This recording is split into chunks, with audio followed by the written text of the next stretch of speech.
Hi guys, welcome back to study spoken English. Study spoken English में आपका स्वागत है। मैं हूं राकेश भगत सर और आप पढ़ेंगे positive verb made. Positive verb made से हम लोग पढ़ चुके हैं वाक्य, और आज पढ़ेंगे made. Subject plus made plus objective pronoun plus verb one plus object. अब ये ऑब्जेक्टिव प्रोनाउन क्या होता है, तो ऑब्जेक्टिव प्रोनाउन को थोड़ा सा हम समझ लें। सब्जेक्टिव प्रोनाउन और objective pronoun.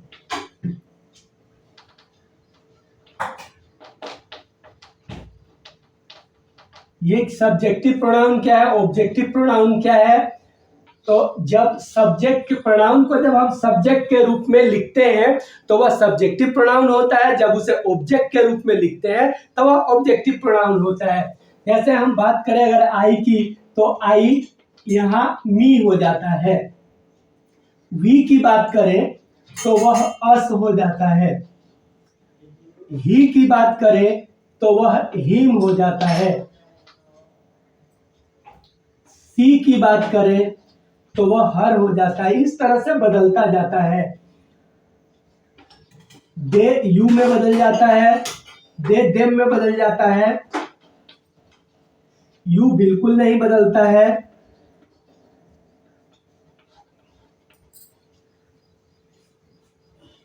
I, me, we, us, he, him, she, her, they, them, you नहीं बदलता है।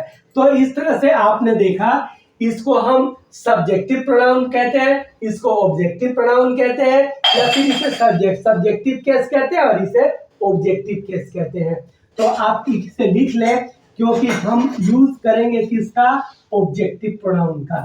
तो ये ऑब्जेक्टिव प्रोनाउन आपके लिए इंपॉर्टेंट है ऐसे वाक्यों के लिए, क्योंकि सब्जेक्ट प्लस मेड होगा और ऑब्जेक्टिव प्रोनाउन होगा। अगर हम ऑब्जेक्टिव प्रोनाउन नहीं जानते हैं तो वाक्य बनाने में हमें मुश्किलें आएंगी और हम वाक्य बनाने में असमर्थ महसूस करेंगे।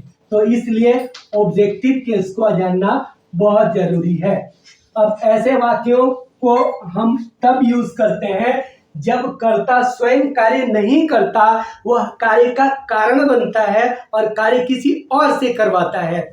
जैसे मैंने उससे अंग्रेजी बुलवाई, तो इसका मतलब यह होता है कि अंग्रेजी मैं नहीं बोलता हूं, अंग्रेजी वह बोलता है, बुलवाने का काम मैं करता हूं।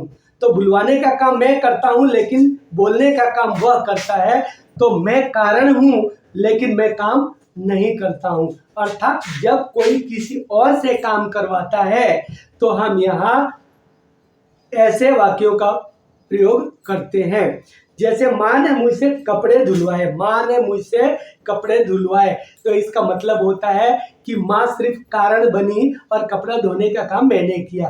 तो जब कार्य कोई किसी और से करवाता है तो ऐसी स्थिति में हम इस पॉजिटिव वर्ब का प्रयोग करते हैं या ऐसे वाक्य बनवाते हैं। तो इस तरह के वाक्य बनाने का मतलब होता है, जैसे उसने मुझसे अंग्रेजी बुलवाई, मैंने उससे सेंटेंस बुलवाए, मैंने उसे हंसाया, उसने मुझे रुलाया, वे लोग पढ़वाए गए, यानी वे लोग खुद नहीं पढ़े, किसी और ने पढ़ाया।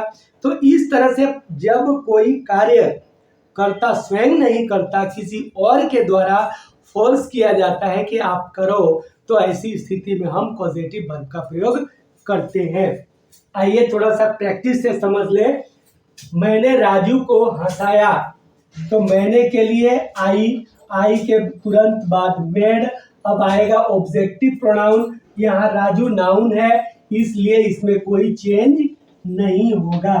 तो आई मेड राजू लाफ, क्या किया, हंसाया, हंसाने का होता है laugh. I made Raju laugh, मैंने राजू को हंसाया। उसने मुझे रुलाया, उसने मुझे रुलाया, तो उसने के लिए ही के तुरंत बाद मेड, ही मेड, और मी, देखिए आई का ऑब्जेक्टिव केस, मी, रुलाया का क्राई।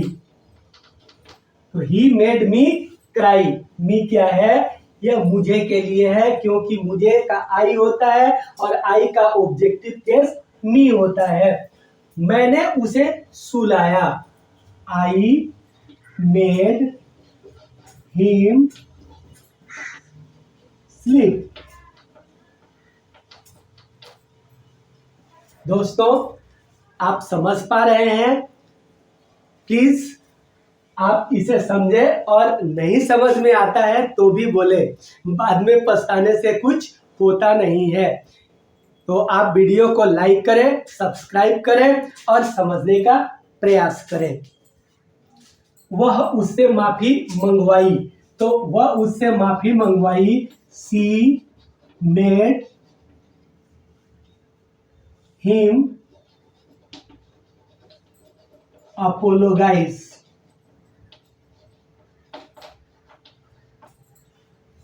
मैंने उससे घास कटवाए, तो मैंने के लिए आई के तुरंत बाद मेड, और उससे के लिए हिम, या ही का ऑब्जेक्टिव प्रोनाउन है, और घास कटवाने का होता है मो।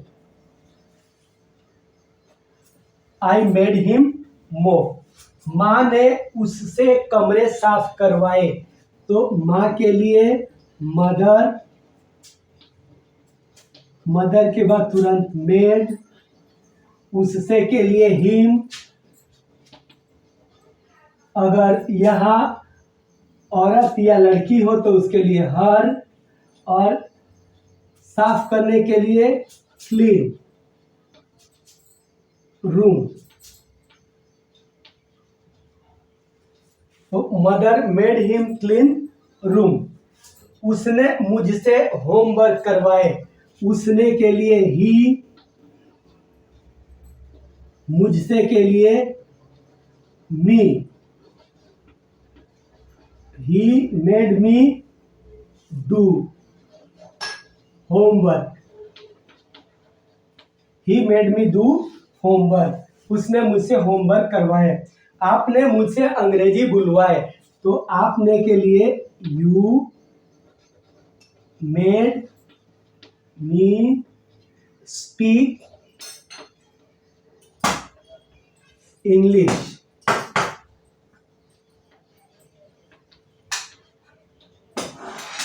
You made me speak English.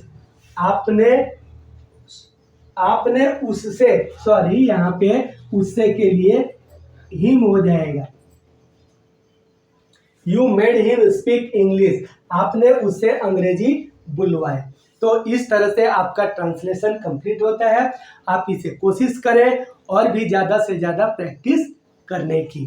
तो गाइस, वीडियो अच्छी लगी लाइक करें, सब्सक्राइब करें, और हमारे वीडियो से आप सीखने की कोशिश करें, क्योंकि वीडियो हमारा ही नहीं, वीडियो आपका भी है, क्योंकि आप इसे देखते हैं, इसे सीखते हैं।